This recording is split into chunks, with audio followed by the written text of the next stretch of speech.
আজকে আমরা একটা বড় ঘটনাকে কাছ থেকে দেখব, যার প্রভাব কিন্তু সুদূর প্রসারী। তো ঘটনাটা শুরু হয় এভাবে। তারিখটা ছিল ২৮শে মার্চ ২০২৬। একটা আঞ্চলিক সংঘাত যেটা চলছিল বেশ কিছুদিন ধরে হঠাৎ করেই যেন একটা নতুন আরও ভয়ঙ্কর রূপ নিল। আর এই ছবিটা দেখুন, এটাই ছিল একটা অনেক বড় সমস্যার প্রথম ইঙ্গিত। ইয়েমেন থেকে ইসরায়েলের দিকে মিসাইল হামলা শুরু হয়ে গেল। ব্যাপারটা যে কতটা গুরুতর তা দ্য গার্ডিয়ানের এই কথাটা পড়লেই বোঝা যায়। তারা বলছে এই প্রথম ইরান সমর্থিত হুথি বিদ্রোহীরা সরাসরি ইসরায়েলে হামলা চালালো। মানে এই সংঘাতে এখন নতুন আরও অনেকে জড়িয়ে পড়ছে। মানে সংঘাতটা আর এক জায়গায় আটকে নেই, দেখতে দেখতে এটা পুরো মধ্যপ্রাচ্যে ছড়িয়ে পড়তে শুরু করল। দেখুন, কুয়েতের এয়ারপোর্ট, ওমানের বন্দর, লেবাননের শহর সবই হামলার শিকার। এমনকি সংযুক্ত আরব আমিরাতে মিসাইলের ধ্বংসাবশেষ পড়ে মানুষ আহত হচ্ছে। আর হুতিরা বাব আল মান্দাব নামে আরেকটা গুরুত্বপূর্ণ জলপথ বন্ধ করে দেওয়ার হুমকি দিচ্ছে। তবে এই সব কিছুর মধ্যে সবচেয়ে বড় ঘটনাটা ঘটছে কিন্তু অন্য এক জায়গায়, একটা খুবই সরু কিন্তু ভীষণ গুরুত্বপূর্ণ জলপথে, যার নাম হরমুজ প্রণালী। ভাবতে পারেন এই সরু রাস্তাটা কতটা জরুরি? সারা পৃথিবীতে প্রতিদিন যে পরিমাণ তেল ব্যবহার হয় তার 5/1 মানে 21% কিন্তু এই হরমুজ প্রণালী দিয়ে যায়। অমছং একটা সংখ্যা, তাই না?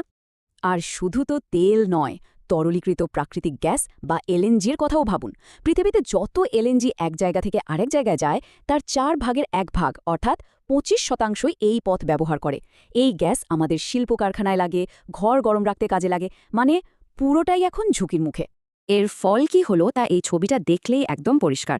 সংঘাত বাড়ার সাথে সাথে এই প্রণালীতে জাহাজের আনাগোনা প্রায় বন্ধই হয়ে গেল।